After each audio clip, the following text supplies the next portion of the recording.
નમસ્તે વિદ્યાર્થી મિત્રો, ધોરણ 10 3 તારીખે સામાજિક વિજ્ઞાનનું પેપર છે. તો વિભાગ બી, વિભાગ સી અને વિભાગ ડી એના મોસ્ટ ઇમ્પોર્ટન્ટ પ્રશ્ન આજે હું તમારી સાથે શેર કરીશ. અને તમને સૌથી વધારે તકલીફ શેમાં પડે છે મને ખબર છે, વિભાગ એ માં. કારણ કે વિદ્યાર્થી મિત્રો વિભાગ એ માં 24 માર્ક્સના હેતુલક્ષી આવશે. તો આજે આપણે મોસ્ટ ઇમ્પોર્ટન્ટ હેતુલક્ષી પણ જોઈશું અને વિભાગ બી સી ડી ની વાત પણ કરીશ. હું અહીંયા વિદ્યાર્થી મિત્રો 3 થી 4 પેપર અપલોડ કરીશ, એ તમે કરી દેશો તો તમારા મિનિમમ 60 માર્ક્સ વિદ્યાર્થી મિત્રો આવી જશે. બરાબર. બીજા બધા વિષય છે એના પણ આપણે વિડીયો અપલોડ કર્યા છે, તો તમે વિદ્યાર્થી મિત્રો જોઈ લેજો. તમે વિદ્યાર્થી મિત્રો સ્ક્રીનશોટ લેતા રહેજો. અહીંયા તમે જોઈ શકો છો તમારી પરીક્ષામાં 500 પૂછાશે વિદ્યાર્થી મિત્રો, ખરા ખોટા પૂછાશે. તો અહીંયા તમે સ્ક્રીનશોટ લઈ લો કે તક્ષશિલા વિદ્યાપીઠમાં હું તમને અહીંયા બતાવી દઉં કે તક્ષશિલા વિદ્યાપીઠમાં 43 વિદ્યાઓનું શિક્ષણ અપાતું હતું. તો એ વિધાન કેવું છે? ખોટું છે. મુનસર તળાવ ધંધુકામાં આવેલું છે, એ વિધાન પણ ખોટું છે. પછી આપણે ચોરી છુપીથી કરવેરા ના ભરીએ, બરાબર, અને વિદેશી માલ સામાન દેશમાં ઠલવાય એને દાણ ચોરી કહેવાય. તો હા, આ વિધાન સાચું છે. એના પછી મહિલા સશક્તિકરણ વર્ષ ક્યારે ઉજવવામાં આવે છે? 2009 માં. ના. આતંકવાદ એ પ્રાદેશિક સમસ્યા છે? ના વિદ્યાર્થી મિત્રો, વૈશ્વિક સમસ્યા છે. બરાબર. તો અહીંયા વિદ્યાર્થી મિત્રો તમારી પરીક્ષામાં 500 પૂછાશે, ખરા ખોટા પૂછાશે. બરાબર. ચલો એના પછી એક હિન્ટ પણ તમને આપી દઉં. તમને લાગતો હોય વિદ્યાર્થી મિત્રો કે તમને એકી ખરા ખોટું ના આવડતું હોય તો 5 ખોટા કરીને આવવાના અથવા 5 સાચા કરીને આવવાના. તો એટલીસ્ટ તમારા 2 થી 3 સાચા પડી જાય. એના પછી વિદ્યાર્થી મિત્રો 6થા નંબરથી લઈને 10મા નંબર સુધી 5 ખાલી જગ્યા પૂછાશે. અને એમાં ઇમ્પોર્ટન્ટ શું છે વિદ્યાર્થી મિત્રો?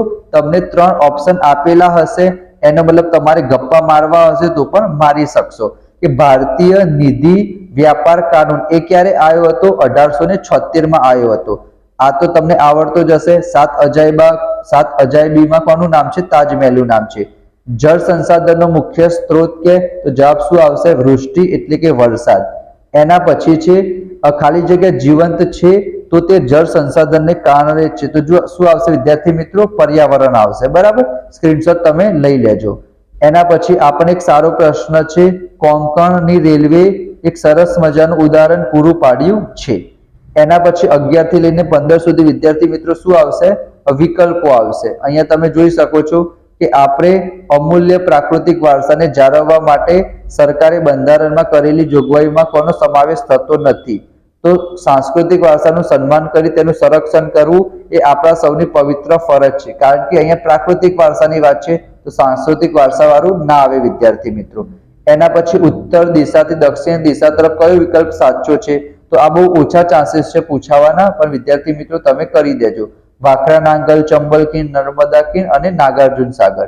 એના પછી વૃષ્ટિ જળને તમે રોકીને એકઠું કરવાની પદ્ધતિ નીચે દર્શાવેલ છે, તો તે કઈ લાગુ પડે છે? તો એમાં શું આવશે વિદ્યાર્થી મિત્રો? વનીકરણ ના આવે.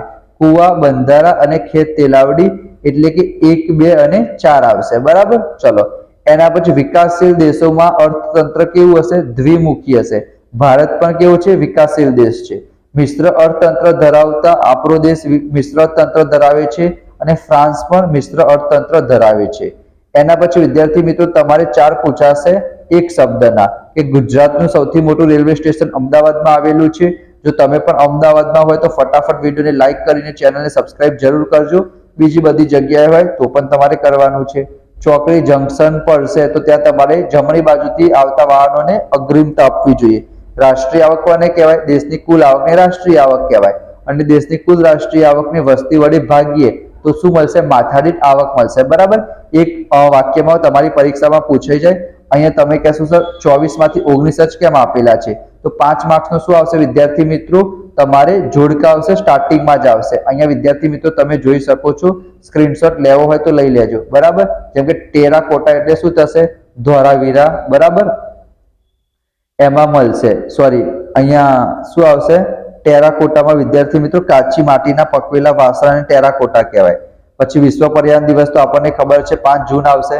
દેશમાં સૌથી વધુ સૌર ઉર્જા ક્યાં આવશે? ગુજરાતમાં. એના પછી ખનિજથી સમૃદ્ધ વિસ્ટા, એમાં અરસ્ય આવશે. અને પુરાતત્વીય સ્તરમાં શું આવશે? ધોળાવીરા મેળવતું રાજ્ય. બરાબર. એના પછી આપણે વિભાગ બી સી ડી ની વાત કરીએ તો એ પણ હું તમને વિદ્યાર્થી મિત્રો બતાવી દઉં. તો વિભાગ બી તમે જોઈ શકો છો તમને કોઈ પણ એક પ્રજા વિશે મને લાગે છે પૂછાશે, ઓસ્ટ્રેલોઇડ વિશે મને લાગે છે, ઓસ્ટ્રેલોઇડ અથવા દ્રવિડ, એ બેમાંથી એક પ્રજા વિશે પૂછાશે, બરાબર. એક પ્રજા તમે કરી દેજો, આ પારિભાષિક શબ્દો કરવાની જરૂર નથી. ભવાઈ વિશે સોરી ફ્રેન્ડ્સ, ભવાઈ અથવા તો વિદ્યાર્થી મિત્રો જે ગુજરાતના ગરબા છે, બરાબર, એ તમારી પરીક્ષામાં પૂછાઈ શકે છે. આ માટીકામ કલા બહુ ઓછા ચાન્સીસ છે પૂછાવાના. મહાબલીપુરમ નહીં પૂછાય. આ કોણાર્કનું સૂર્ય મંદિર પૂછાઈ શકે છે વિદ્યાર્થી મિત્રો. આ પણ મોસ્ટ ઇમ્પોર્ટન્ટ છે. રાષ્ટ્રીય ઉદ્યાન અથવા તો વિદ્યાર્થી મિત્રો અભયારણ્ય, એ તમારી પરીક્ષામાં પૂછાઈ શકે છે. સ્ક્રીનશોટ લેતા રહેજો. ચૂનાનો પથ્થર ના કરતા, આ તાંબા વાળો કરી દેજો. એના પછી સુતરાઉ કાપડ છે, સણ ઉદ્યોગ છે, એ તમારી પરીક્ષામાં પૂછાઈ શકે છે, બરાબર. આનામાંથી તો એક 100% પૂછાશે. આતંકવાદની સામાજિક અસર પૂછાય, આર્થિક અસર પૂછાય, બળવાખોરી પૂછાય, નક્સલવાદી આંદોલન પૂછાય, 100% પૂછાશે, બરાબર. એ કરી દેજો. વિભાગ સી માં એક ચિત્રવાળું પૂછાય છે વિદ્યાર્થી મિત્રો, તો ચિત્રવાળા તમે પ્રશ્ન કરી દેજો. એના સિવાય આ નહીં પૂછાય. નાલંદા વિદ્યાપીઠ, તક્ષશિલા વિદ્યાપીઠ, એ પણ મોસ્ટ ઇમ્પોર્ટન્ટ પ્રશ્ન છે. એક જમીન તમારી પરીક્ષામાં 100% પૂછાશે, તો બધી જમીન વાંચી લેજો, બરાબર. એના પછી ભાવ વધારો, એના કરતા ગ્રાહક ક્ષેત્ર, આ ગ્રાહક વાળો તમારી પરીક્ષામાં પૂછાય. અને એક બાર મજૂરો વાળો કરી દેજો, અથવા તો મહિલા વાળો, બરાબર. બાર મજૂર અને મહિલા 100% પૂછાશે. જો આપણે વિભાગ ડી ની વાત કરીએ તો ગણિત શાસ્ત્ર વાળું નહીં પૂછાય. વૈદક શલ્ય ચિકિત્સા, આ વખતે વાસ્તુશાસ્ત્ર તમે કરી દેજો. વાસ્તુશાસ્ત્ર તમારી પરીક્ષામાં પૂછવાના ચાન્સીસ છે, બરાબર. ટેકનિકલ સુધારા ના કરતા સંસ્થાગત સુધારા કરજો. સંસ્થાગત સુધારા તમારી પરીક્ષામાં પૂછાશે. એના પછી WTO, વર્લ્ડ ટ્રેડ ઓર્ગેનાઇઝેશન, વિશ્વ શ્રમ બજાર, એ પણ તમારી પરીક્ષામાં પૂછાઈ જાય. બેરોજગારી ઘટાડવા વાળો પૂછાય, દિવ્યાંગ વિદ્યાર્થી વાળો પૂછાય. અને તમારે જો નકશાની વાત કરીએ તો નકશામાં વિદ્યાર્થી મિત્રો એક જમીન પૂછાઈ શકે છે. ચા, કોફીમાં કર્ણાટક, ચામાં અસમ લખી દેવાનું. કાજીરંગા અસમમાં આવ્યું. વિશાખાપટ્ટનમ છે વિદ્યાર્થી મિત્રો. તો આ રીતના તમારે નકશો પણ પૂછાય. બીજા બધા વિષયના પણ વિડીયો ટૂંક સમયમાં આવી જશે. તમારે શું કરવાનું છે, તમારો સપોર્ટની જરૂર છે. વિડીયોને લાઈક કરજો, ચેનલને સબસ્ક્રાઇબ કરજો, દોસ્તો સાથે શેર કરજો. મળીશું આપણે નેક્સ્ટ વિડીયોમાં. ત્યાં સુધી જય Shri Krishna, Radhe Krishna. Thank you so much.